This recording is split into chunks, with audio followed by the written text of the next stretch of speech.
चलो पहले प्रश्न उत्तर करते हैं। तो जब हम प्रश्न उत्तर करेंगे सारे आ जाएंगे उसमें, इन्हीं को कह रही हूँ, जब हम प्रश्न उत्तर करेंगे ना तो ये सारे प्रश्न उत्तर में मिल जाएंगे। अगर कोई रह जाता है तो लास्ट में पूछ लेना, ठीक है। चलो प्रश्न उत्तर शुरू करते हैं। जब भी देखो ध्यान रखना, अलंकार हो, रस हो, छंद हो या कोई भी हो, जब आप उसके प्रश्न उत्तर कर रहे हैं तो उस समय जैसे ही आपके सामने पंक्ति आई तो नीचे 4 ऑप्शन जो दिए हुए हैं, अपना दिमाग बस इन 4 ऑप्शन में ही दौड़ाओ। जैसे दिया है, चरण धरत चिंता करत चितवत चाहू और सुवर्ण को ढूंढत फिरत कभी व्यभिचारी चोर। तो अब बच्चे क्या करते हैं कि बैठ के इसमें दिमाग लगाना शुरू करेंगे, कौन सा अलंकार होगा, इतने सारे अलंकार पढ़े हैं हमने, दिमाग में लगाएंगे, होगा वो होगा। अरे आपके सामने बिल्कुल आसान है, ये इन 4 में से ही होगा जो कुछ होना है। तो फिर इसको कैसे करो, क्रॉस विधि अपना लो। जैसे हम देखेंगे कि उपमा अलंकार है तो शब्द में पंक्ति के अंदर सा सी सो सम खोजो, हमें कहीं नहीं मिलता तो काट दो इसको। यमक कहता है कि एक ही शब्द 2 या 2 से अधिक बार प्रयोग में आया हो, इसमें किसी शब्द की आवृत्ति नहीं है, तो ये कट गया। रूपक में ट्रिक आपने पढ़ी कि कोई उपमेय और उपमान के बीच में योजक चिन्ह या उपमान उपमेय के बीच में योजक चिन्ह, तो यहाँ कहीं योजक चिन्ह दिखाई नहीं दे रहा, उपमेय उपमान, तो ये कट गया, बच गया एक स्लेस। ये आंसर है आपका। और पता है आपको सुवर्ण शब्द के 3 अर्थ है यहाँ पर, ठीक है। पहले ये कर लो, उसके बाद बताऊंगी किए कि नहीं किए। हाँ तो अभी चेक करना, इसी में आएंगे आपने सही किया है कि गलत, ये चेक करते रहना, ठीक है। अब देखो जल्दी से फटाफट फटाफट देखते जाओ और आपको बताना है, मैंने बता दिया तरीका, इसी तरीके से आपको करना है। नंबर 2, कुंद इंदु समदेह उमा रमन करुणा अयन में कौन सा अलंकार है? 4 ऑप्शन दिए हैं, तो जल्दी से देखो फटाफट से। रूपक अलंकार देखेंगे, कोई योजक चिन्ह नहीं दिख रहा, कट जाएगा। फिर उसके बाद उपमा अलंकार है सा सी सो सम, है नहीं, सम के समान, कुंद इंदु सम देह, तो के समान, तो क्या हो जाएगा इसमें उपमा अलंकार। आ गया बस आगे। जहां उपमेय में उपमान की समानता की संभावना व्यक्त की जाए, तो मैंने आपको क्या बताया कि ध्यान रखिए, उपमा अलंकार, रूपक अलंकार और उत्प्रेक्षा अलंकार ये एक जैसे लगते हैं, जहां उपमेय में उपमान का इस तरह से और आगे कुछ दिया रहता है। जब उपमा होगा तो कहेगा कि समानता की संभावना की जाए, समानता शब्द आएगा उसमें, तो वो क्या हो जाएगा उपमा। और जब दिया जाए कि का आरोप या क्या का भेद रहित आरोप, तो जब आरोप की बात हो जाए तो रूपक। और जब आए कि कल्पना या कल्पना की संभावना या और भी कैसे भी कल्पना, बस कल्पना शब्द, कल्पित करे, कल्पना कहे, काल्पनिक कहे, कुछ भी एक चीज से, तो आपका हमेशा क्या होगा उत्प्रेक्षा, ठीक है। तो यहाँ पे समानता की बात कह रहा है तो क्या हो जाएगा उपमा। आगे आता है, उस काल मारे क्रोध के तन कांपने उनका लगा मानो हवा के वेग से, तो मानो आ रहा है तो क्या हो जाएगा उत्प्रेक्षा। बताओ आसान लग रहा है कि नहीं लग रहा? पहले कठिन लगता था, अब आसान हो जाएगा इस तरह से देखोगे तो।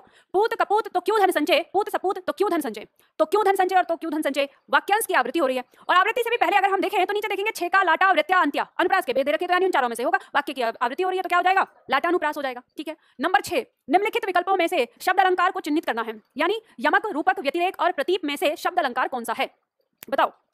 यमक अलंकार आपको पता है, आपने 4 अलंकार पढ़े हैं शब्द अलंकार में, यहाँ पर अनुप्रास, यमक, श्लेष और वक्रोक्ति, तो वही इसमें यमक दिया है, ठीक है। जहां बिना कारण के कार्य का होना पाया जाए वहां कौन सा अलंकार होता है? विरोधाभास, विशेषोक्ति या आगे दिया हुआ है विभावना या भ्रांतिमान।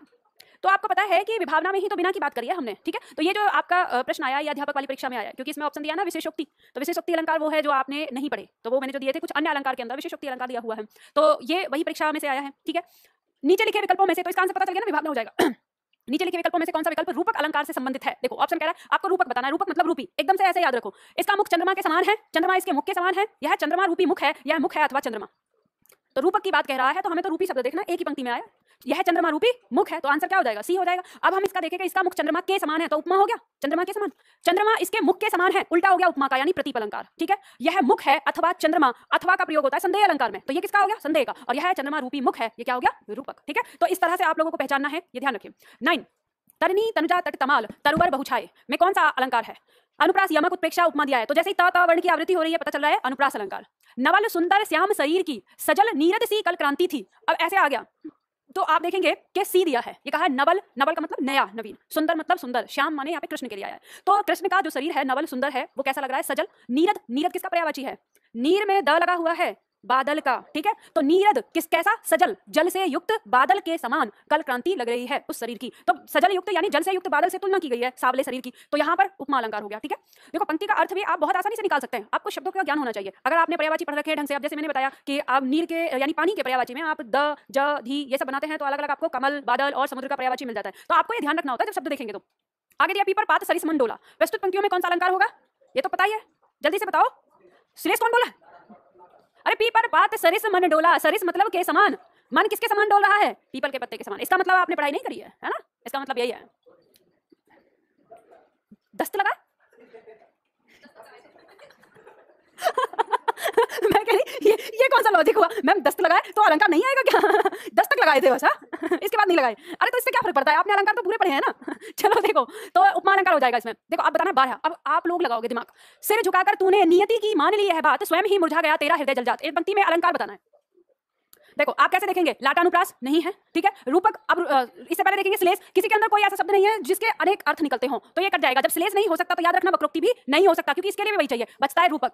योजक चिन्ह लगा है हृदय रूपी जलजात, जलजात का मतलब है कमल, ठीक है। पंक्ति कह रही है सिर झुकाकर तूने नियति की मान ली है बात, यानी कवि कह रहा है किसी भी व्यक्ति से या जो भी है कि तूने नियति की जो ये बात है जो तेरे लिए की गई है, इसलिए तूने इतनी आसानी से मान लिया, स्वयं ही मुरझा गया तेरा हृदय जलजात। जात का मतलब जन्म लेना, जल माने पानी, तो पानी में जन्म लेने वाला अर्थात कमल हो गया, क्योंकि यहाँ पे मुरझाने की बात कर रहा है, ये शब्द भी इसको निश्चित करता है कि इसका मतलब कमल है। तो जो तेरा ये हृदय रूपी कमल है ये क्या हो गया, अपने आप ही मुरझा गया, तो यहाँ पर रूपक अलंकार है, ठीक है। 13 बताओ, फूले कांस सकल मही छाई, जनु बरसा ऋतु प्रकट बुढ़ाई। यमक, श्लेष, रूपक या उत्प्रेक्षा।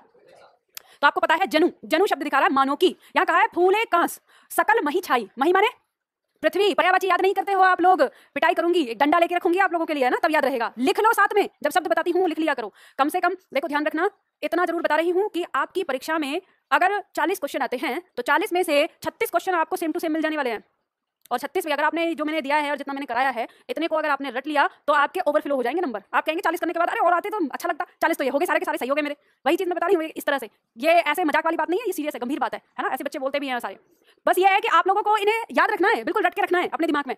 तो यहाँ पर ध्यान दो, मही माने पृथ्वी, सकल माने सारी। ऐसा लग रहा है यहाँ कहा है कि सारी पृथ्वी पर कांस के फूल खिल उठे हैं, मानो वर्षा ऋतु प्रकट होकर बुझ गई हो, बुढ़ाई मतलब समाप्त हो जाना, ठीक है। हाँ जी, भ्रांतिमान नहीं होगा, भ्रांतिमान तब होगा जब उसका अर्थ जानकर या समझकर होगा। तो यहाँ पे ऐसा जानकर या समझकर नहीं है, यहाँ पे अर्थ बता रहा है कि सारी पृथ्वी पर कांस के फूल खिल गए हैं, मानो कि वर्षा ऋतु प्रकट होकर बुझ गई हो, यानी समाप्त हो गई हो। तो क्या होता है कि अब नहीं होता आजकल ऐसा, क्योंकि आजकल तो हमने जंगल छोड़ा ही कहाँ है, हर जगह आदमी बस गया है। अब आप लोगों के बचपन को भी मैं क्या याद दिलाऊं, आपका बचपन ये रहा, ठीक है। ये है, आप अपने मम्मी पापा के से पूछना, उस जमाने की बात है। तो गर्मियों के दिनों में आंधी तूफान जब आते थे ना, तो बहुत सारे ऐसे होता था कि कांटे और झाड़ियां पता नहीं कहाँ से आके इकट्ठी हो जाती थी। आजकल तो आती ही नहीं है आंधी तूफान, सच बात तो ये है। तो जब पेड़ पौधे नहीं बचे तो मौसम की बहुत सारी चीजें जो है वो खत्म हो गई, और जब आंधी तूफान आते थे तो अपने साथ बारिश भी लेके आता था। कहीं गंदगी हो रही है तो वो गंदगी साफ हो जाती थी, साफ सुथरा हो जाता था, उन सारी चीजों से प्राकृतिक क्रियाएं होती है ये।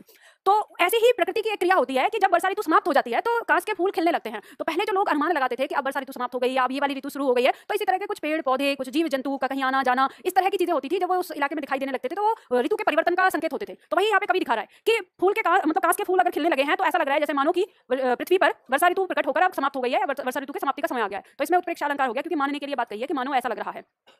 14 देखो, प्रश्न संख्या 14, मुख बाल रवि सम लाल होकर ज्वाला सा बोधित हुआ। प्रस्तुत पंक्ति में कौन सा अलंकार है? साथ सम दिया हुआ है, ठीक है, उपमा अलंकार। दृष्टांत अलंकार यहाँ होता है, किसमें होता है? उपमेय उपमान की समानता में, उपमेय के रूप में कही बात उपमान में भी हो, उपमेय से उपमान की विशिष्टता में, या उपमेय से उपमान की हीनता में। किसमें होगा? दृष्टांत। उपमेय के रूप में कही बात उपमान में भी हो, या उपमेय और उपमान में बिंब प्रतिबिंब का भाव हो, ठीक है। आगे दिया है 16, शेष सुरेश गणेश दिनेश महेश जहू हूं जही निरंतर गावे। इस पंक्ति में अलंकार कौन सा होगा? रूपक, अनुप्रास, यमक या श्लेष? ध्यान देना, अनुप्रास अलंकार में मैंने आपको एक बात कही थी कि शब्द की शुरुआत में वर्ण होता है, जैसे स और स दिया हुआ है तो इस तरह से तो माना ही जाता है। कई बार इसका अंतिम वर्ण की आवृत्ति जैसे स स स स स, तो इसमें भी इसको अनुप्रास अलंकार मान लिया जाता है। तो दोनों स्थिति में, आगे से देखें तो भी और पीछे वाली स्थिति में देखें तो अनुप्रास अलंकार हो जाएगा। तो पर बारो उर्वशी सुन राधिके सुजान, तू मोहन के उर्वशी हवे उर्वशी समान। तो उर्वशी 3 बार आया, तीनों बार इसका अर्थ अलग है, तो यमक अलंकार हो जाएगा। जहां उपमेय की उपमान से समानता बताई जाए, समानता की बात कर रहा है तो उपमा अलंकार। राधा बदन चंद्र सो सुंदर, पंक्ति में अलंकार है, सो दिखाई दे रहा है, उपमा अलंकार हो जाएगा। ध्यान दीजिएगा, 3 अलंकार आपके बहुत ज्यादा आते हैं, उपमा, रूपक और उत्प्रेक्षा और श्लेष और यमक। ये 5 अलंकार तो आपके लिए समझ लीजिए कि इन्हीं में से मिल जाएगा आपको। बाकी और देखना, बाकी और सब तो हमने इसलिए पढ़े कि मान लो एग्जामिनर का अगर ज्यादा ही मूड घूम जाए कि नहीं इनको तो अब बताता हूं मैं, तो अपने बचाव के लिए है ना सारे। आगे देखो, ज्यों ज्यों बूढ़े श्याम रंग त्यों त्यों उज्ज्वल होए। इस पंक्ति में कौन सा अलंकार है? जैसे जैसे बूढ़े मतलब बढ़ना, जैसे जैसे श्याम रंग बढ़ता है वैसे वैसे उज्जवल होता जाता है, तो क्या हो जाएगा? विरोधाभास, विरोध का आभास है यहाँ पर। मानो माई घन घन अंतरदामिनी, इन पंक्तियों में कौन सा अलंकार है? मानो शब्द दिया है कि मानो माई घन घन अंतरदामिनी, दामिनी का मतलब है बिजली। तो यहाँ पे किसी पंक्ति में ऐसा है मानो की जो बिजली है वो घन घन करके चमक रही हो, ऐसा कहा गया है, तो मानो यहाँ पे कहा है, ठीक है। तो उत्प्रेक्षा अलंकार हो जाएगा यहाँ हमारा। इसके बाद आता है नंबर 22, किस पंक्ति में अपहनुति अलंकार है? इसका मुख चंद्रमा के समान है, चंद्र इसके मुख के समान है, इसका मुख ही चंद्र है, यह मुख नहीं चंद्र है।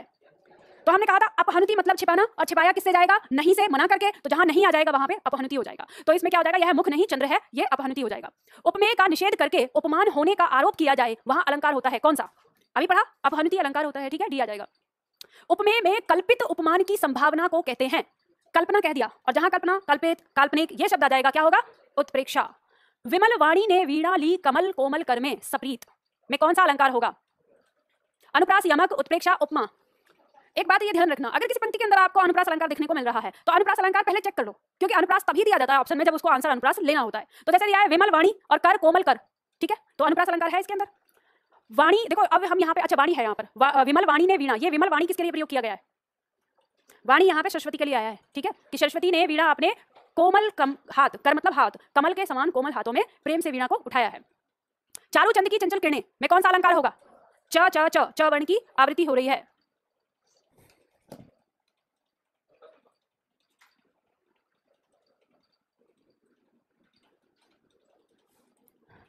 हमारे साथ ऑनलाइन में या तो हमारा कोई नया छात्र आज शामिल हुआ है क्लास के अंदर, ठीक है, तो बार बार लिख रहा है hello ma'am, hi ma'am, good evening ma'am, hello ma'am, hi ma'am, मेरी भी सुन लो ma'am, hi ma'am, ma'am reply भी नहीं करते।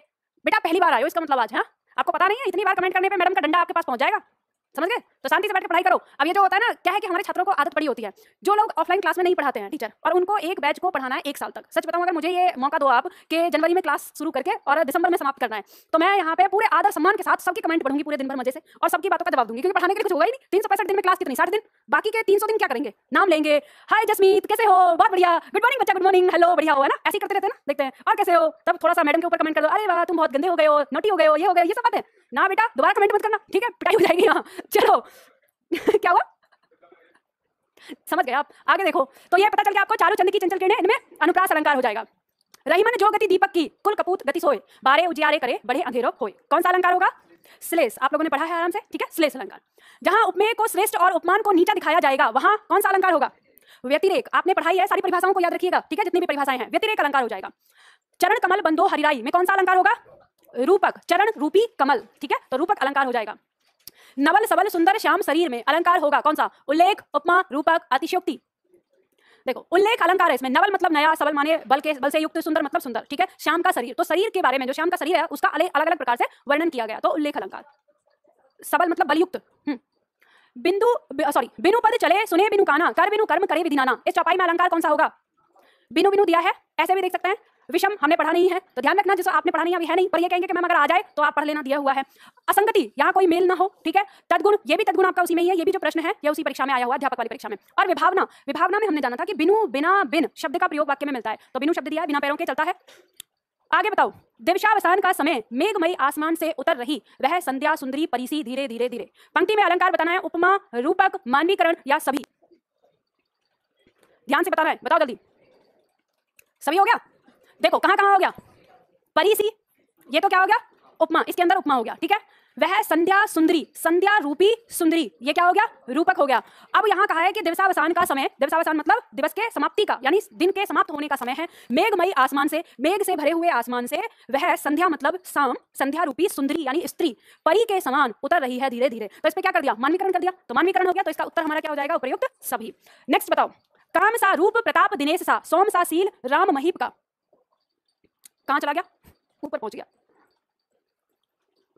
बताइए कौन सा होगा?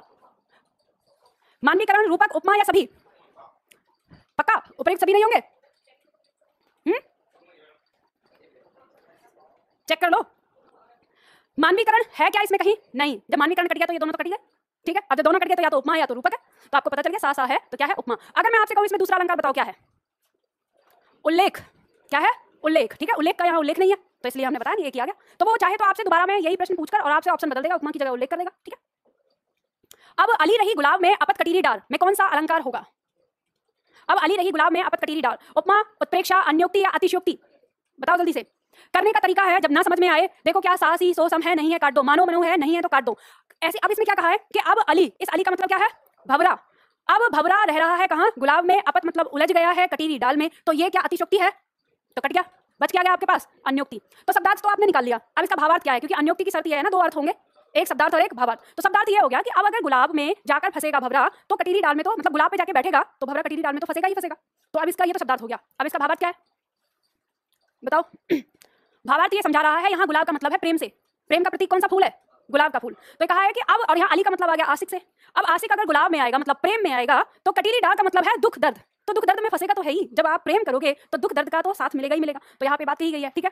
चलो आगे बढ़ते हैं। अच्छा, एक आपको ऐसे ही पंक्ति सुनाती हूँ, मैंने कहीं पढ़ी थी, अब ये दुख से मुझे समझ याद आ गई है। ऐसे कहीं पढ़ा था मैंने, कहीं कहानी थी कि एक बार फीलिंग्स छुपन छुपाई खेल रही थी। सुना है आपने किसी ने कहानी? नहीं सुनी? देखो ऐसा कहा जाता है, कहा नहीं जाता ना, किसी ने दिमाग लगा के बनाया होगा, जरूर कोई लेखक या कवि, कि एक बार भावनाएं, फीलिंग्स जो होती हैं, वो आंख में चोली खेल रही थी। तो हुआ ये कि सब लोग छिप जा रहे थे, कोई फिर ढूंढ रहा था। तो एक बार बारी आई दुख की, कि दुख को वो सबको खोजेगा, बाकी सब जो है छिप जाएंगे। तो प्यार था, वो झाड़ी के पीछे छिप गया। अब दुख ने देखा कि प्यार वहां पे छिपा हुआ है, तो उसने उसको खींच के निकाला। तो उसने ऐसे खींच के निकाला कि झाड़ी में जो काटा था वो प्यार की आंखों में चुभ गया, और उसकी आंखों में चोट लगी, वो अंधा हो गया। तो भगवान जी गुस्सा हो गए, और भगवान ने कहा कि तुमने इतनी बदतमीजी से इसके साथ ऐसा व्यवहार किया है, तो अब के बाद जहां प्यार रहेगा वहां तुम्हें इसके साथ रहना पड़ेगा। तो कहा जाता है तब से प्यार अंधा, और प्यार के साथ दुख का साथ हो गया। अब वैसे कि बहुत अच्छी कल्पना कही है ना। चलो आगे बढ़ते हैं। नहीं पराग नहीं मधुर मधु, नहीं विकास यही काल, अरी कली सो बिंदियो आगे कौन हवाल। अतिशयोक्ति अलंकार, क्या अतिशयोक्ति होगा क्या? अरे अनियुक्ति है, कोई बड़ी बड़ा चढ़ा के बात नहीं कही जा रही। पढ़ा था ना, मैंने बताया था ना, अनियुक्ति। सागर के ऊपर नाच नाच करती हैं लहरें मधुर गान, और सागर का नाच गान हो रहा है लहरों का, तो क्या होगा? मानवीकरण। कबीरा सोई पीर है जे जाने पर पीर, जे पर पीर न जानिए सो काफिर बेपीर। पीर पीर पीर, कबीरा सोई पीर, इस पीर का मतलब देवता। जे जाने पर पीर, पीड़ा। जे पर पीर न जानिए, इसका अर्थ भी पीड़ा हो जाएगा। जो दूसरों की पीड़ा को नहीं जानता सो काफिर बेपीर, वो काफिर है बिना पीर से है, यानी बेपीर है। कहा है कि कबीरा कहते हैं, यानी कबीरदास जी, कि देवता वही है जो दूसरे की पीड़ा को समझता है, और जो दूसरे की पीड़ा को नहीं समझता वो क्या है? काफिर है। ठीक है, आगे बढ़ते हैं। अगला प्रश्न है, एक राम घनश्याम हित चातक तुलसीदास, पंक्ति में अलंकार है, कौन सा अलंकार है? देखो अगर हम देखें उपमा अलंकार तो सासी सो हमें कहीं नहीं दिखाई दे रहा। ठीक है, एक राम घनश्याम हित चातक तुलसीदास, कोई ऐसा शब्द नहीं है जिसका अनेक अर्थ हो, तो श्लेष हट जाएगा। ठीक है, अब ये कहा है कि एक राम रूपी घनश्याम मतलब बादल के लिए चातक रूपी तुलसीदास है, तो यहाँ कोई अतिशयोक्ति नहीं है, रूपक हो जाएगा, क्योंकि राम रूपी घनश्याम मतलब राम रूपी बादल। ठीक है, काला घना बादल। चातक रूपी तुलसीदास, तुलसीदास जी कहते हैं कि मैं तो एक चातक हूं जो राम रूपी घनश्याम यानी बादल की आस में हूं। ठीक है, ऐसा कहा जाता है साहित्य की दुनिया में कि जो चातक नाम का पक्षी होता है वह बारिश की बूंद का ही पानी पीता है। जब बारिश होती है वो उसी का पानी पीता है, और वो पूरी साल भर पानी नहीं पीता, और वो घने बादलों के लिए या मतलब घने बादलों की याद में रहता है। तो अक्सर जो साहित्य में कवि हैं वो तुलना करते हैं एक प्रेम से, या कहें कि प्रेमी और प्रेमिका के जब बिछड़ जाते हैं, उनमें विरह होता है, तो तब चातक और बादल से तुलना की जाती है कि अगर कोई मान लो प्रेमी है और वो प्रेमिका के लिए उसे याद कर रहा है और उसे जो घना प्रेम करता है, तो वो ऐसे व्यक्त करता है कि मैं तो चातक हूँ इस बादल का। तो कहने का मतलब ऐसा माना जाता है। हालांकि साइंस की दुनिया में ऐसे किसी प्राणी को नहीं पाया गया है कि साइंस ने ऐसा कुछ देखा हो, और ये साहित्य में कहा जाता है। आगे आता है आपका संदेशन मधुबन कूप भरे में कौन सा अलंकार होगा? पंक्ति कहती है संदेशों से मधुबन के कुएं भर दिए गए हैं, इतनी चिट्ठियां भेजी गई कि मधुबन के कुएं भर गए हैं सारे। अतिशयोक्ति अलंकार हो जाएगा, क्योंकि ऐसा तो हो ही नहीं सकता इतनी चिट्ठियां डाल दी गई कि कुएं भर गए हैं। कुएं कितने पाताल तोड़ कुएं होते हैं ना। ठीक है, पटपीत मानव तड़ित रुचि सुचि नोमी जनक सुतावर में कौन सा अलंकार होगा? उपमा सा सी सो कहीं है नहीं, कट जाएगा। रूपक यहाँ दिया है, अब देखेंगे रूपक में वहां दिया है पट पीत, पट माने वस्त्र, पीत माने पीला, तो वस्त्र रूपी पीला तो हम कभी नहीं बोलेंगे, इसका मतलब इसमें रूपक नहीं है। ये क्या है? पीला वस्त्र है। ठीक है, उसके बाद आ गया उत्प्रेक्षा। उत्प्रेक्षा कहता है मनहु मानो जनु, तो यहाँ पर मनहु दिया है, कहा है कि जनक सुतावर, जनक की पुत्री का वर अर्थात राम। ठीक है, तो राम ने पीले वस्त्र धारण किए हैं और वो कैसे लग रहे हैं? मानो बिजली चमक रही हो, यानी पीले वस्त्र जो है उन पर बिजली चमक रही हो, तो मानव दिया है, तो उत्प्रेक्षा अलंकार हो जाएगा। ठीक है, मानव शब्द में मानने के लिए। अति मलिन वृषभानु कुमारी अधोमुख रहित उरद नहीं चितवत, ज्यों गत हारे थकित ज्वारी, छूटे चिहुर बदन कुमलानो, ज्यों नलिनी हिमकर की मारी में कौन सा अलंकार होगा? ज्यों, ज्यों का मतलब है मानो की। अति मलिन वृषभानु कुमारी राधा के लिए कहा गया है। राधा जी बहुत ही मलिन हो गई हैं, मलिन मतलब उदास दुखी हो गई हैं। अधोमुख रहत उरद नहीं चितवन, अब वो उदास क्यों हैं? आप जानते हैं कृष्ण जी चले गए हैं मधुबन, मतलब मधुबन छोड़कर मथुरा चले गए हैं, तो अब वो उदास हैं, बहुत ज्यादा दुखी हैं। अब वो उस उदासी में दुखी में ऐसी हो गई है कि उन्हें अपने मुख की भी सूरत नहीं है। ज्यों गत हारे थकित ज्वारी, उनकी स्थिति कैसी हो गई है? मानो जिस प्रकार से कोई ज्वारी अपना सब कुछ हार जाता है, ऐसी उनकी स्थिति हो गई है। छूटे चिहुर बदन कुमलानो, उनका जो बदन है, शरीर है, वो इस तरह से कुमला चुका है या मुरझा चुका है। ज्यों नलिनी हिमकर की मारी, जैसे मानो कि कोई नलिनी मतलब कमलनी को हिम ऊपर, जैसे आपने देखा होगा कि सर्दियों के मौसम में बर्फ पड़ती है ना, तो बर्फ पड़ने से बहुत सारे पौधे जो है नष्ट हो जाते हैं ना, मुरझा जाते हैं। तो ऐसे ही कमल के ऊपर अगर पड़ जाता है तो वो मुरझा जाता है। तो उससे तुलना की है कि राधा जी इस तरह से मुरझा गई हैं, इस तरह से कमजोर हो गई हैं कि जैसे कोई नलिनी हिमकर, यानी क्या बोलते हैं उसको, पाला पड़ना बोलते हैं ना, पाला पड़ता है जब बर्फ गिरती है ऊपर, तो उससे वो मुरझा गई हो। तो यहाँ पे मानो कहा गया है, तो उत्प्रेक्षा अलंकार हो जाएगा इसमें। ठीक है, चलो आगे दिया है ध्वनि मई कर के गिरी कंदरा कलित कानन केली नुकंज को। प्रस्तुत पंक्तियों में अलंकार है छेकानुप्रास, वृत्यानुप्रास, लाटानुप्रास या यमक। किसी शब्द की आवृत्ति नहीं हो रही तो यमक नहीं होगा, पंक्ति की आवृत्ति नहीं हो रही तो लाटानुप्रास नहीं होगा। अब छेकानुप्रास और वृत्या, छेका 2 बार और वृत्या 3 या 3 बार, तो देखते हैं यहाँ पे दिया क 3 बार हो रहा है, तो क्या हो जाएगा? वृत्यानुप्रास। जहां एक वस्तु का वर्णन अनेक प्रकार से किया जाता हो, असंगति, उल्लेख, अन्योक्ति या अतिशयोक्ति। उल्लेख, एक वस्तु का वर्णन अनेक प्रकार से। मुदित महीपति मंदिर आए सेवक सचिव सुमंत बुलाए, पंक्ति में कौन सा अलंकार होगा? उपमा, रूपक, अनुप्रास या यमक। मुदित महीपति मंदिर, म वर्ण की आवृत्ति और सेवक सचिव सुमंत स वर्ण की आवृत्ति, तो अनुप्रास अलंकार हो जाएगा। निम्नलिखित में कौन सा शब्द अलंकार है? कौन सा शब्द अलंकार है? शब्द अलंकार की बात कर रहा है। उपमा, रूपक, वक्रोक्ति, उत्प्रेक्षा। शब्द अलंकार कौन सा इनमें से? वक्रोक्ति, उपमा, रूपक, उत्प्रेक्षा जो है अर्थ अलंकार है। कनक कनक से सौगुनी मादकता अधिकाय, कौन सा अलंकार होगा इसमें? ये तो आपको बचपन से पता है, यमक अलंकार है। रावण सिर सरोज बनवारी, चली रघुवीर सिली मुखधारी। इस पंक्ति के अंदर जो सिलीमुख शब्द है उस शब्द में अलंकार है, छिपा है, बताना कौन सा। सिलीमुख शब्द के यहाँ दो अर्थ हैं। पहला अर्थ मतलब एक अर्थ है भौरा यानी भ्रमर, और दूसरा अर्थ है बाण। पंक्ति कहती है रावण सिर सरोज बनवारी, यानी दृश्य है उस समय का जब राम रावण के शीश को काट रहे थे। एक शीश काटते थे फिर दोबारा आ जाता था, दूसरा काटते फिर आ रहा है, तीसरा काट रहे फिर आ रहा है, बार बार। तो उसी दृश्य पे कहा है कि रावण सिर सरोज, यानी ऐसा लगने लगा एक बार कि जैसे रावण का वो सिर नहीं, सरोज मतलब कमल हो, ठीक है, कमल।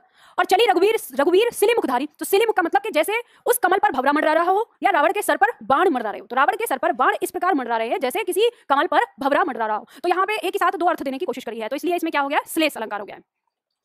ऊषा सुनहले तीर बरसाती, जयलक्ष्मी सी उदित हुई। इसमें अलंकार है कौन सा, मानवीकरण, दृष्टांत, संदेह, विरोधाभास। बताओ, ऊषा सुनहले तीर बरसाती, जयलक्ष्मी सी उदित हुई, मानवीकरण, सीधा सीधा। उपमान और उपमेय में संदेह बना रहे, वहां होता है क्या, जहां संदेह बना हुआ है संदेह अलंकार होगा। कुल कानन कुंडल मोर पंख उर्पे वनमाल विराजत, प्रस्तुत पंक्तियों में कौन सा अलंकार है। क वर्ण की आवृत्ति 3 बार हो रही है, अनुप्रास अलंकार हो जाएगा। का सरवरी तही देव मयंकु, चांद कलंकी वह निकलंको, प्रस्तुत पंक्तियों में अलंकार होगा। व्यतिरेक श्लेष यमक वक्रोक्ति, व्यतिरेक अलंकार हो जाएगा। काली घटा का घमंड घटा, नव मंडल तारक वृंद खिले, प्रस्तुत पंक्तियों में अलंकार कौन सा होगा। ऑप्शन देखो आपके पास है, काली घटा का घमंड घटा, एक शब्द 2 बार प्रयोग में आ रहा है, घटा घटा। काली घटा मतलब बादल और घमंड घटा मतलब कम होना, ठीक है। एक शब्द 2 बार प्रयोग में आया और दोनों बार उसका अर्थ अलग अलग है, तो कौन सा अलंकार होगा, यमक अलंकार, ऑप्शन में दिया है आगे, ठीक है। चलिए देखिए नेक्स्ट, रहीमन पानी राखिए बिन पानी सब सून, रहीमन पानी राखिए पानी गए ना उबरे मोती मानुस चून, प्रस्तुत पंक्तियों में कौन सा अलंकार है, पता है, श्लेष अलंकार है। यमक तो नहीं लग रहा, पक्का ना, पानी 3 बार दिखाई दे रहा है।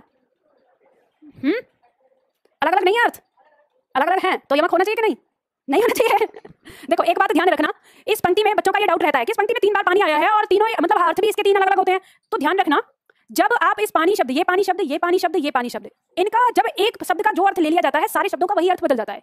कहा है कि रहीमन पानी राखिए, हे प्रभु पानी को बनाए रखना, बिन पानी सब सून, बिना पानी के सब कुछ सूना हो जाएगा यानी खत्म हो जाएगा। पानी गए ना उबरे, क्योंकि पानी अगर चला गया तो नहीं उबर सकता, मोती मानुस चून। अब इसका कहने का मतलब है मोती के परिप्रेक्ष्य में चमक, तो क्या होगा, हे प्रभु चमक बनाए रखना, अगर चमक नहीं रही तो सब सूना हो जाएगा मोती के लिए, अगर चमक चली गई तो मोती उबर नहीं सकता। फिर दूसरा आएगा इज्जत, कि हे प्रभु इज्जत बनाए रखना, अगर इज्जत नहीं रही तो सब सूना हो जाएगा, बिना इज्जत के नहीं उबर सकता मनुष्य, ठीक है। फिर अगर चूना पत्थर के लिए लें तो हे प्रभु पानी यानी जल, जल को बनाए रखना, बिना जल के सब सूना हो जाएगा, जल नहीं रहा तो चूना पत्थर किसी काम का नहीं रहेगा। तो यानी इसका जब भी अर्थ आता है, भले ही 3 जगह है लेकिन तीनों जगह अर्थ एक समय में एक ही है, ठीक है, इसलिए इसमें श्लेष है। और यमक तब होता है जब एक ही अर्थ में हर बार उसका अर्थ अलग अलग आए। आगे नदियां पड़ी अपार, घोड़ा कैसे उतरे पार, राणा ने देखा इस पार तब तक चेतक था उस पार। अतिशयोक्ति अलंकार है, ये तो पता है आप लोगों ने पढ़ा ही है। सोहत ओढ़े पीत पट श्याम सलोने गात, मनहु नीलमणि सैल पर आता परो प्रभात। तो मनहु मानो की कौन सा हो जाएगा, उत्प्रेक्षा। को तुम हो घनश्याम हम, तो बरसों कितु जाए, नहीं मनमोहन है प्रिय, फिर क्यों पकड़त पाए। तो अब इसमें दूसरी पंक्ति जो आपने उसमें पढ़ी थी वहां अलग थी, यहाँ ये अलग है तो इसमें वक्रोक्ति। पंक्ति कहती है कि पहली पंक्ति का मतलब समझ में आ गया कि घनश्याम हो तो कहीं जाके बरसो। दूसरी पंक्ति कहती है कि नहीं मनमोहन है प्रिय, कि हे प्रिय हम मनमोहन हैं। तो फिर कहा कि फिर क्यों पकड़ पाए, जब आप मनमोहन हो, मनमोहन का मतलब मन में रहने वाला, तो जब आप मन में रहने वाले हो तो फिर पाम क्यों पकड़ रहे हो, ठीक है। तो यानी यहाँ पे वक्रोक्ति अलंकार है कि जानबूझकर टेढ़ा अर्थ लिया जा रहा है। अगर आप इसको बता दो तो फिर मैं समझ जाऊं, वह बांसुरी की धुन कानन परी, कुल कानन हियो तज भाजत, ट्रिक से हो जाएगा। इस पंक्ति में कौन सा अलंकार है, उपमा यमक श्लेष वक्रोक्ति, बताओ जल्दी।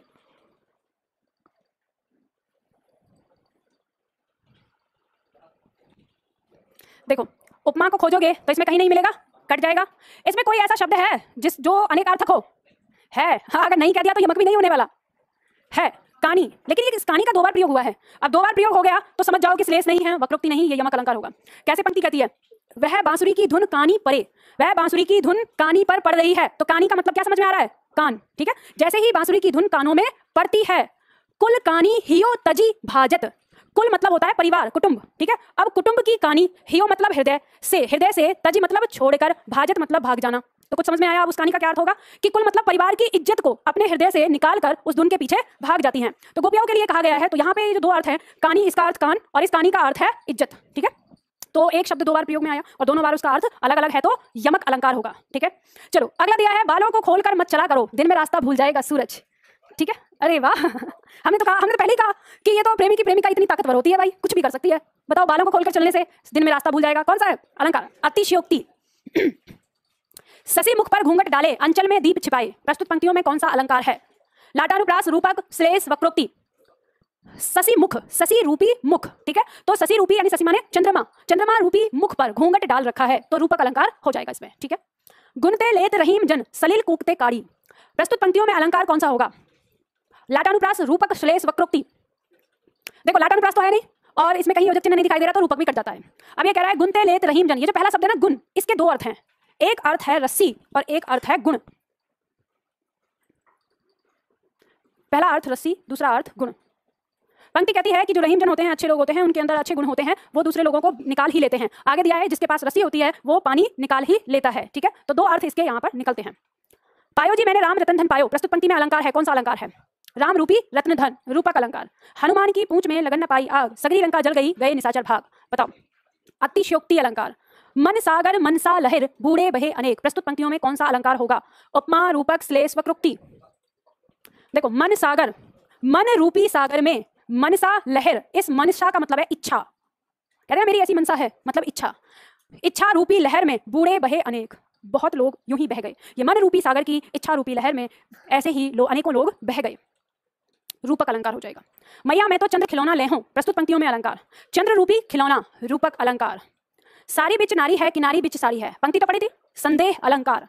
या अनुरागी चित्त की गति समझे नहीं कोई, ज्यों ज्यों बूढ़े श्याम रंग त्यों त्यों उज्जवल होए। विरोधाभास, रूपक, श्लेष, अतिशयोक्ति। विरोधाभास। नील परिधान बीच सुकुमार, खिल रहा मृदुल अधखुला अंग, खिला हो ज्यों बिजली का फूल, मेघ वन बीच गुलाबी रंग। कौन सा होगा? उत्प्रेक्षा, रूपक, श्लेष, वक्रोक्ति। ज्यों मतलब उत्प्रेक्षा। पंक्ति कहती है नील परिधान, नील मतलब नीले, परिधान माने वस्त्र, बीच सुकुमार, सुकुमार मतलब नया नवेला, ठीक है। खिल रहा मृदुल अधखुला अंग, मृदुल मतलब कोमल, नायिका का अधखुला कोमल अंग नीले परिधानों के बीच में बहुत ही सुंदर दिख रहा है।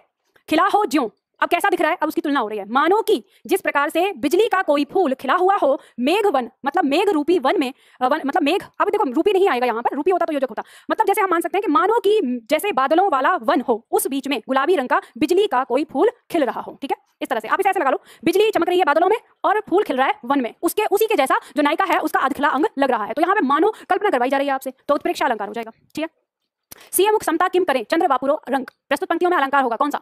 अनुप्रास, उपमा, वक्रोक्ति या प्रतीप। देखो ध्यान दीजिएगा, ये कहा सीए मुख समता किम करें, मैं सीता जी के मुख की तुलना कैसे करूं? चंद्र वापुरो रंग, चंद्र तो सुंदरता के मामले में गरीब है, तो अब यहाँ पे क्या किया है? उपमान को दीनहीन दिखा दिया, और जब उपमान को दीनहीन दिखाया जाता है तो व्यतिरेक अलंकार होता है, और ऑप्शन में अगर व्यतिरेक अलंकार न मिले तो आपको प्रतीप अलंकार खोजना है, ठीक है। पहेली सा जीवन है व्यस्त, उसे सुलझाने का अभिमान, चल रहा हूं बनकर अनजान, प्रस्तुत पंक्ति में कौन सा अलंकार है? यमक, उपमा, श्लेष, प्रतीप। पहेली सा, ठीक है, पहेली के समान जीवन क्या हो चुका है? व्यस्त हो चुका है, तो उपमा अलंकार हो जाएगा, ठीक है। कंकण कणिकणी नूपुर धुन सुन, कहते लखन सन राम हृदय गुनी, मानहु मदन दुंदुभी दीनी, मनसा विश्व विजय कह कीनी। मानहु, मानो की, ठीक है, मानो की मदन मतलब कामदेव, मानो कि कामदेव ने दुंदुभी बजा दी हो और उसकी मनसा यानी उसकी इच्छा पूरे विश्व पर विजय प्राप्त करने की हो। अब ऊपर की पंक्तियां कहती हैं कि कंकण मतलब कंगन, कणिकणी मतलब चूड़ियां, नूपुर मतलब घुंघरू, तो कंगन, चूड़ियां और घुंघरू की धुन को सुनकर राम के हृदय में प्रेम जगा, क्योंकि सीता जी आई हैं, सीता जी के उन्होंने आवाज सुनी, सीता जी को देखा वहां पर, तो उनके मन में प्रेम जगा, और राम के हृदय को गुनी मतलब समझकर लखन यानी लक्ष्मण जी कहते हैं। आगे पंक्ति आती है, वो क्या कहते हैं वो बाद की चीज है, जब आप अलंकार रस पढ़ोगे वहां आएगा। तो अभी इतना ही बताया गया है कि मानहु मतलब ऐसा लग रहा है राम के हृदय की दशा कैसी है, जैसे स्वयं कामदेव ने आके दुंदुभी बजा दी हो और उसकी इच्छा पूरे विश्व पर विजय प्राप्त करने की हो। आगे दिया गया है नाक का मोती अधर की क्रांति से, बीज दाड़िम का समझकर भ्रांति से, देख कर सहसा हुआ सुख मौन है, सोचता है अन्य सुख यह कौन है। भ्रांतिमान, रूपक, श्लेष या वक्रोक्ति। समझकर, ठीक है, भ्रांतिमान है। पंक्ति कहती है नाक का मोती अधर की क्रांति से। देखो ऐसा है, ये कहीं वर्णन है, शायद मुझे पूरी तरह से कंफर्म नहीं है, शायद ये पद्मावत का वर्णन हो सकता है, क्योंकि अगर नायिका के साथ तोते का वर्णन हुआ है तो वो पद्मावत में ही है कि जो तोता है वही पद्मावती का रूप सौंदर्य का वर्णन करता है, तो कुछ ऐसा ही या तो वहां रहा होगा या फिर कोई और घटना होगी, ठीक है, बिहारी जी का भी हो सकता है, वो अलग चीज है। इसमें क्या है, इसमें सीन क्या है कि एक तोता है जो पेड़ पर बैठा हुआ है और उस पेड़ के पास में नायिका खड़ी हुई है, और उस नायिका की नाक का जो लौंग है उसमें चमक रहा है, मतलब कहें कि नाक की लौंग चमक रही है और उसके कारण चमक पैदा हो रही है, और नाक के पास में ही होते हैं होठ, और होठ है उसके लाल, तो यहाँ पे ऐसी स्थिति है कि वो जो शुक जो तोता है वो देखकर चुप हो गया है कि, और जब वो हंस रही है तो उसके जो दांत हैं वो अनार के बीज के जैसे लग रहे हैं। तो वो यही सोच रहा है यहाँ पर कि बीज दाड़िम का समझकर, कि उसने देखा है कि ये जो दांत हैं तो अनार के बीज हैं तो वो उनको खाना चाहता है, लेकिन उसी के पास उसको वो चोंच दिखाई दे रही है, यानी लाल होठ दिखाई दे रहे हैं। तो सोच रहा है कि इस बीज के दांत के पास ये दूसरा तोता कौन है, उसे समझ में नहीं आ रहा है। कैसे नहीं समझ में आ रहा? क्योंकि नाक का जो मोती चमक रहा है उससे उसकी आंखें थोड़ी धुंधला जा रही है, उसे बस थोड़ा सा ही दिखाई दे रहा है। तो वो ऐसे सोच रहा है कि अनार के दानों के पास में ये कौन है, मतलब दूसरा तोता। तो अब यहाँ पे क्या है, इसको भ्रम हो रहा है ना, ठीक है, तो भ्रम हुआ है तो भ्रांति माने। यहाँ अब कभी भी कैसी कैसी कल्पनाएं करता है, समझ में नहीं आता। नाथ सकल सुख साथ तुम्हारे प्रस्तुत पंक्तियों में कौन सा अलंकार है? सवर्ण की आवृत्ति हो रही है। वृत्या छेका श्रत्या या लाटा, वृत्यानुप्रास अलंकार। पिया निकट जाके नहीं घाम चांदनी ताही, पिया निकट जाके नहीं घाम चांदनी ताही, तो लाटानुप्रास है, आपको पता है। रघुपति राघव राजा राम, प्रस्तुत पंक्ति में कौन सा अलंकार हो गया? व्यत्या अंत्या श्रत्या या लाटा, वृत्या। लगा दी किसने? आकर आग, कहाँ था तू संशय के नाग, वृत्या अंत्या श्रत्या या लाटा, अंत्या आग नाग, ठीक है, अंतिम अक्षर की आवृत्ति हो रही है। कालिंदी कूल कदम की डारन में कौन सा अलंकार होगा? वृत्या छेका श्रत्या या लाटानुप्रास। क क क क 4 बार क वर्ण की आवृत्ति हो रही है तो वृत्या हो जाएगा। सूर समर करनी करी, सूर समर करनी करी, तो सवर्ण और क वर्ण तो छेका अनुप्रास हो जाएगा, ठीक है, 2 बार आवृत्ति हो रही है। मंगन को देखी पट देत बार बार है, प्रस्तुत पंक्तियों में अलंकार यमक, उपमा, श्लेष, रूपक। रूपक है नहीं, ठीक है, कहीं पर भी कट जाएगा। उपमा सासी सो सम कट जाएगा, किसी एक शब्द की आवृत्ति 2 बार नहीं हो रही है। अब आप कहेंगे बार बार, तो बार बार का मतलब दोनों बार एक ही है, ठीक है, तो कट जाएगा, बचा क्या? श्लेष। कहां पर है? पट, पट शब्द में। मंगन मतलब मांगने वाला, मांगने वाले को देखकर पट, वस्त्र देकर पट बंद कर लेती है, मतलब दरवाजा बंद कर लेती है। तो वस्त्र और दरवाजा 2 अर्थ इसके निकलते हैं। माया महाठगनी हम जानी, त्रिगुण फांस लिए कर डोले, बोले मधुरी बाणी, प्रस्तुत पंक्तियों में कौन सा अलंकार है? यमक, श्लेष या उपमा या रूपक। देखो, माया और त्रिगुण इन दोनों शब्दों के 2 अर्थ हैं। एक माया का अर्थ है योग माया और दूसरा अर्थ है स्त्री, ठीक है। योग माया जिसे आप प्रकृति भी कह सकते हो, ठीक है। त्रिगुण का मतलब है 3 गुण। 3 गुण कौन से? 3 गुण कौन से होते हैं? सत, रज, तम, ये 3 गुण होते हैं, ठीक है। और दूसरा अर्थ है चोटी, 3 लड़ वाली। जैसे महिलाएं चोटी बनाती हैं ना, तो बालों को 3 हिस्से में बांटती हैं, फिर उसके बाद उसको बनाती हैं चोटी। कुछ लोग जो महिलाओं से थोड़ी सी जेलसी रखते हैं, उन लोगों का ही, मुझे तो यही लगता है, मुझे पक्का यही लगता है, मुझे कुछ समझ में नहीं आता इसका अर्थ। जो लोग महिलाओं से जेलसी रखते हैं तो किसी तरह से महिलाओं को कोसने के लिए ऐसे बोल दिया इसमें। या तो कहते हैं कबीरदास जी कहते हैं कि माया महाठगनी हम जानी, कि जो ये माया है ये महाठगनी है, हम इस बात को अच्छी तरह से जानते हैं। त्रिगुण फांस लिए कर डोले, त्रिगुण मतलब 3 गुणों में हमें फांस लेती है, और बोले मधुरी बानी, यानी मीठी मीठी बातें करती है। तो अर्थ तो इसका यही निकलता है जहां तक मुझे लगता है। लेकिन कुछ लोग जो ये है कि मौका मिलना चाहिए स्त्री को कहीं पे दोष देने का, तो उसने बताया कि नहीं, इसका दूसरा अर्थ भी होता है कि माया मतलब स्त्री। हम जानते हैं कि स्त्री महाठगनी है। अब त्रिगुण, तीसरा गुण दिया है कि त्रिगुण का मतलब दिया है कि चोटी, कि वो चोटी को गले में डाल देती है पुरुष के, फांस लेती है उसको, और बोले मधुरी वाणी, और फिर उससे मीठी मीठी बातें करके उसे फंसा लेती है। ऐसा दिया है कि तब इसमें श्लेष अलंकार। तो मैं सोचती हूँ कि अच्छा ठीक है, मान लिया हमने कि वो स्त्री तो महाठगनी है, लेकिन तुम क्यों ठग रहे हो? तुम्हें भी शौक चढ़ा हुआ है उसकी चोटी के अंदर जाने का, तो जब शौक चढ़ा हुआ है तो फिर ठगे जाओगे, है ना। तो खैर, जो इस तरह की बातें करते हैं, मैं यही समझती हूँ उन लोगों के लिए एक बात मैं कहती हूँ, अंगूर मिल गए तो मीठे, ना मिले तो खट्टे। अब अगर ये कबीरदास जी ने ही कहा है, ऐसे दो दिया, उसने लगा दिया एक आध झापड़, तो फिर बाद में बोल दिया होगा स्त्री तू महाठगनी है, हम जानते हैं, कैसे ही तो अपना दिल शांत करेंगे। जैसे तुलसीदास जी के बारे में कहा जाता है, कुछ लोग ऐसा आक्षेप लगाते हैं, हालांकि मुझे नहीं लगता कि तुलसीदास जी ने कहीं पे भी स्त्री के लिए कुछ ऐसा वर्णन किया है, पर कुछ लोग होते हैं, आप देखो, चाहे कुछ अच्छा भी बोलो। जैसे मैं बताती हूँ, देखो इस समाज में ऐसे लोग हैं, अगर आप ये कहोगे ना कि हमें अपने माता पिता की सेवा करनी चाहिए, आपने ये सेंटेंस बोला, तो मुझे नहीं लगता कि इस सेंटेंस का कोई विरोध होना चाहिए। किसी भी मनुष्य तो छोड़ो, किसी दूसरे प्राणी की तरफ से भी विरोध नहीं आना चाहिए। लेकिन इसमें भी तुमको बहुत सारे लोग कहने के लिए मिल जाएंगे, उस माँ बाप का क्या जो पैदा होते ही फेंक दे, उसका तो बिल्कुल नहीं करनी चाहिए सेवा। भाई जब उसने फेंक दिया तो फिर सेवा ही क्या करोगे तुम? पर बात यह है कि आप कोई ऐसा सेंटेंस या कोई ऐसी बात नहीं निकाल सकते जिसका विरोध ना हो। जहां तक मैंने ये वाली बात समझी है कि ये कहा जाता है ना कि अगर हम रेप करना या किसी का मर्डर करना या हम किसी और चीज को लेकर गाली गलौज करना, अगर इसको भी दें कि ये सब बुरा है, अगर हम ये कहते हैं, तो आपको इस दुनिया में ऐसे लोग कहते हुए मिल जाएंगे जो ये कहेंगे नहीं रेप करना भी सही है। आपको वो भी कहते हुए मिल जाएंगे, कहेंगे बताओ जो लड़के अभी ऐसे लड़के घूमते हैं उनकी इच्छाएं पूरी नहीं होती, वो क्या करें? तो क्या करें भाई, तो रेप थोड़ी ना करेंगे। तो इस समाज में कोई ऐसा वाक्य नहीं है जिसका कोई विरोधी न मिले। तो ऐसे ही होते हैं, सबके विरोधी मिल जाते हैं हर चीज जिस बात के लिए, ठीक है। तो सब विरोध करते हैं, तो ऐसे ही कुछ विरोधी लोग बाबा तुलसीदास के बारे में भी बोलते हैं कि तुलसीदास जी स्त्रियों को हमेशा नीचा दिखाते रहते हैं।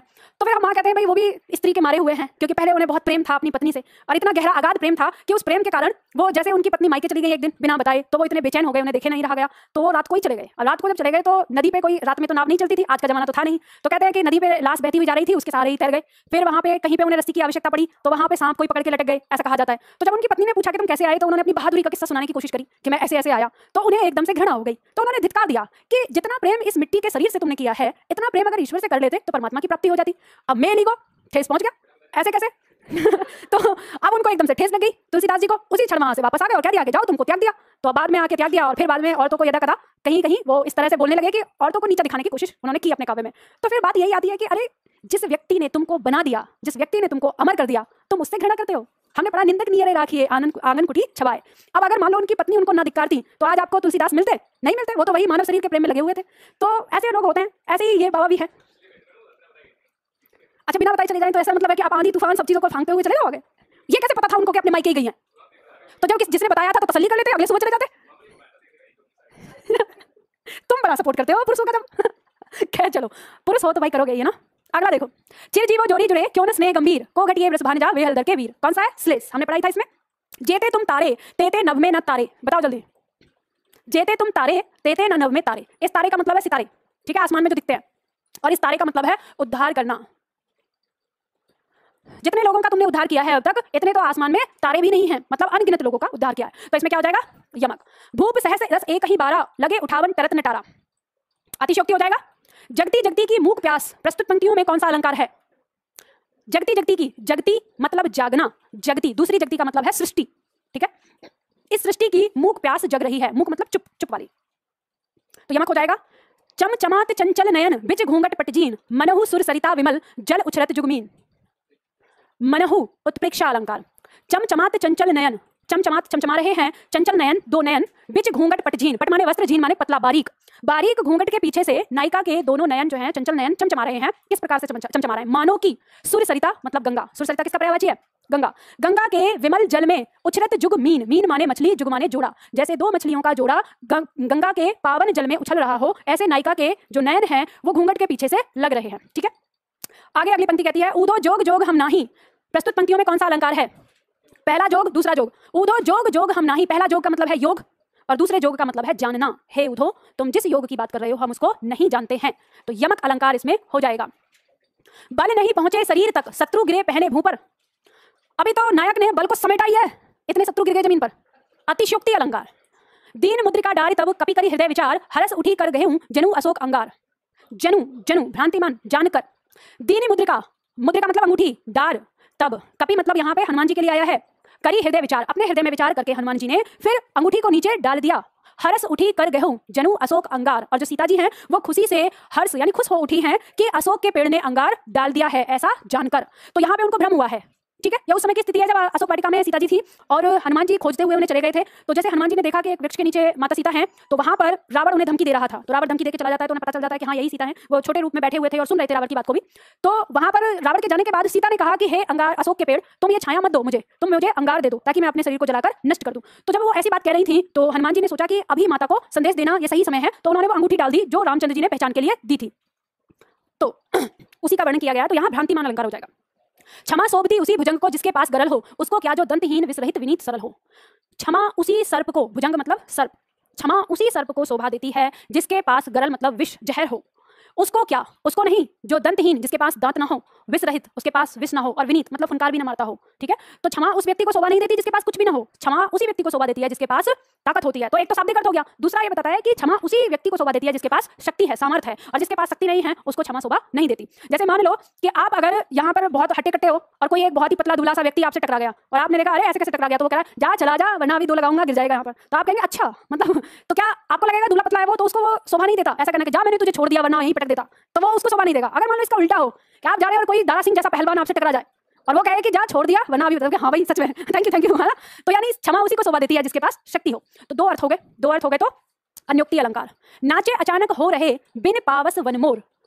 पावस मतलब वर्षा, वन माने जंगल, मोर, मोर अचानक से बिना बारिश के ही नाच रहे हैं। मोर नाचता कब है? जब बारिश होती है। लेकिन यहाँ जो मोर हैं वो अचानक से नाच रहे हैं, तो काम तो जो हो एक साधन है वो नहीं है, लेकिन फिर भी कार्य हो रहा है, तो क्या होगा? विभावना अलंकार। दिवसावसान का समय मेघमयी आसमान से उतर रही वह संध्या सुंदरी परी सी धीरे धीरे। पहले तो इसमें उपयुक्त सभी आ गए थे, अब कौन सा आएगा? मानवीकरण, ठीक है। खग कुल सा बोल रहा है। प्रस्तुत पंक्तियों में अलंकार बताना है।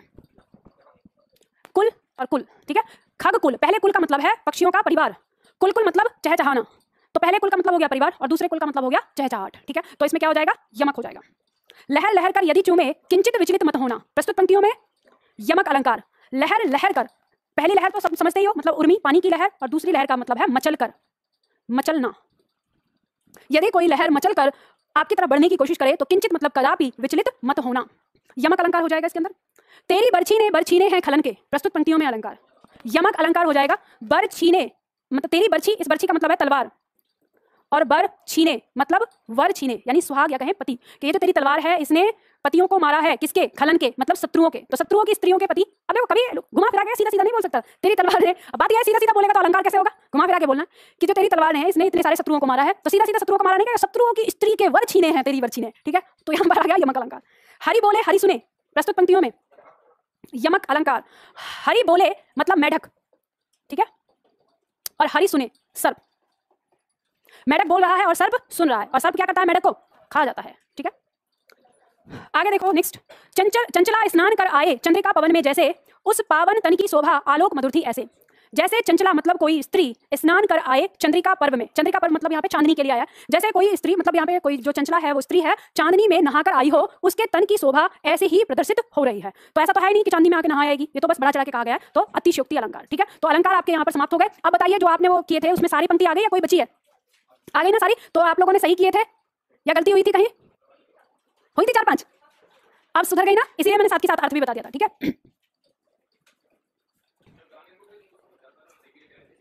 क्या चेक करे कि नहीं करे तुमने? तो बस ईमानदारी से बता दो कितने गलत हुए कितने नहीं। मुझे कुछ समझ में नहीं आ रहा क्या बोल रहे हो।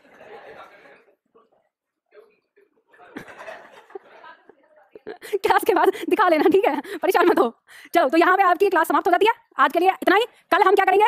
रस, ठीक है? कल की क्लास में रस होगा।